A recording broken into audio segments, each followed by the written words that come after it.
everyone, I'm Graham Ledger, and welcome to the Daily Ledger, our cover story, Marco's Dark Tuesday in the Sunshine State. If you believe the polling, sometime next week, Marco Rubio will be officially finished as a presidential candidate for 2016. According to the latest polling, Donald Trump is crushing Rubio in his home state, Florida, and it's not even close. A One America News poll of Republican voters in Florida, Trump 47%, Rubio 22%, and Ted Cruz at 17%. Now, these numbers, if correct, are devastating for Rubio, who is staking his entire campaign on Florida. Donald Trump has a hard ceiling of 35 to 40% that he can't get above. Now, Donald benefits when there are multiple candidates that are splintering the opposition. Donald wants the other candidates to remain in the race because it splinters his opposition. When the opposition unifies, Donald loses. So what I would encourage is the men and women of Florida, if you don't want to see Donald Trump as the nominee, if you don't want to see Hillary Clinton as the next president, I encourage you to join us because we are the only campaign in the position to beat Donald Trump.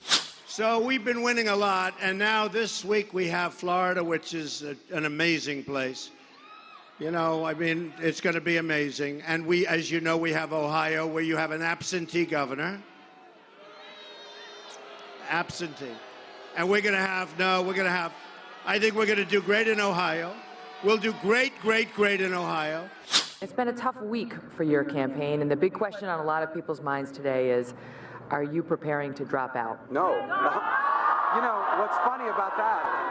I don't know what's happening in this campaign. Every week someone else is supposed to be dropping out. I am not dropping out. I'm fighting all the way through, and we're going to win Florida. We're going to win Florida. All right, but here's the problem for Marco. Let's say he takes Florida. Then what? Where is the avenue to the Republican nomination? The path right now leads straight through Trump Towers, as long as there are more than two candidates in the race. So when does that dynamic finally change? Joining me now from San Francisco, California, Vice President of Axiom Strategies, Brandon Moody. Brandon, I don't have the answer to that question. Do you? When do Marco Rubio and John Kasich finally decide to drop out? You have any insight into that?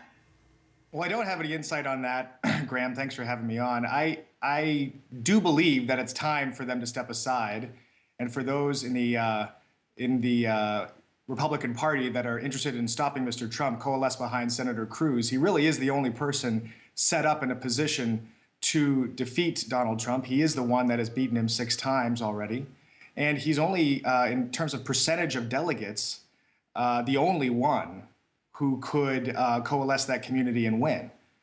99 delegates behind Donald Trump right now going into this Tuesday. But in Florida, Donald Trump at 47%, according to our OAN poll, and Marco Rubio at 22%. Now, those are the polls that pollsters do on the external sense. There are also internal polls. Is Marco Rubio seeing something different that we don't see? Well, look, I have a tough time believing that Donald's at 47% in Florida. I looked at your survey, and doesn't jive with the surveys I've been seeing, both nationally and in specific districts in all across the country that are similar to what we're seeing in Florida. But you know, even if you look at the Wall Street Journal's recent survey, shows Senator Cruz and Mr. Trump neck and neck. And so I do believe that it's time for Marco to drop out and for Senator Cruz to kind of coalesce those voters. I mean, we're seeing in other states that voters are not hardcore for any Republican yet. They're for those that they believe can win. And that's why you saw a lot of people leave Senator Rubio's camp in some of the southern states and come to Senator Cruz's, and that's why the polling was so off, I think, in places like Kansas and even in northern states like Maine and Idaho, so and western state like Idaho. So there is a bit of a fungible nature of this campaign, and voters are moving to those who they think can defeat someone that they're opposed to. Okay, so to that end, right now Donald Trump is leading in Ohio, Illinois, and North Carolina, but and I'm going to use but advisedly, he's leading in the high 30s. So that tells me that somewhere around 60% is not supporting Donald Trump. Do you believe that he has a hard ceiling, or do you believe that once we see Kasich and Rubio leave the race, that he will inherit some of that support? Well, of course he'll inherit a little. But inherit a little. I mean, that's just impossible to say that the person who drops out will get 100% of someone else's vote. But no, he does have a hard ceiling, and it's going to be tough for him to break 40 in a lot of these places. I mean, it's very clear someone who starts with 100% name ID and all of this baggage has a bunch of hardcore voters, but that's about it. He's hit a ceiling. We've seen it 12 times now.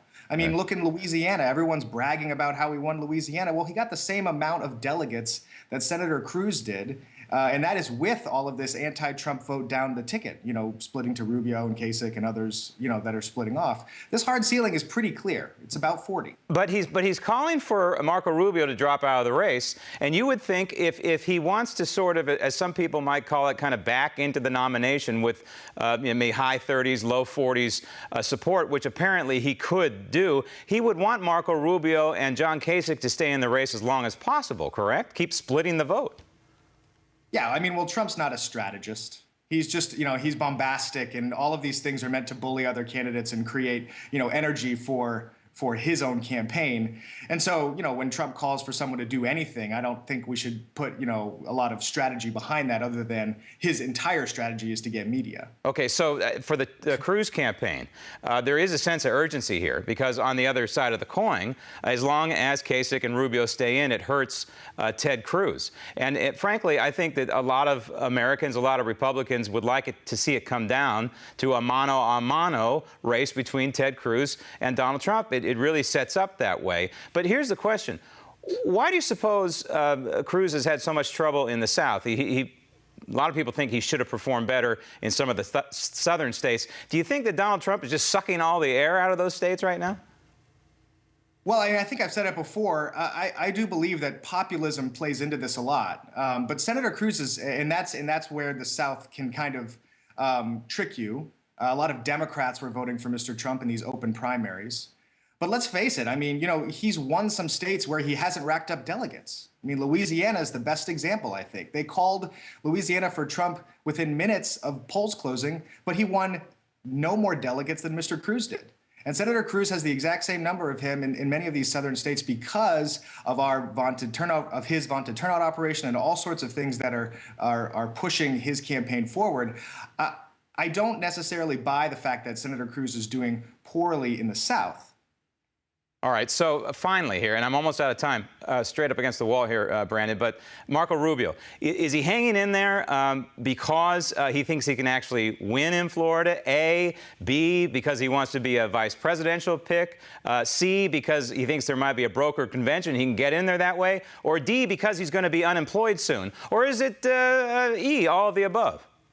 It's probably D. He probably thinks there's some kind of 1% chance that he'll be the savior at a brokered convention. But look, no one wants that. It's not good for our party. It's not good for anything relative to a presidential nominee going forward, because there will be so much fighting. I do think it's time for Senator Rubio to drop out, and I do think it's time for those who want to stop Donald Trump to coalesce behind the only person that can do that, and that's Senator Cruz. Well, he has won Texas, of course, Senator Cruz has, and Donald Trump has to score well, in my opinion, in Ohio and or Florida, because, of course, you can't win a general election without Texas, Ohio, and Florida. We shall see. Brandon, thank you.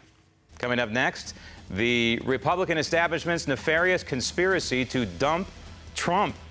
Also ahead, remembering the most graceful First Lady of our time. Reasons as to why these things happen when they happen, and but you know, a fair amount of tears and just a somber, sad time.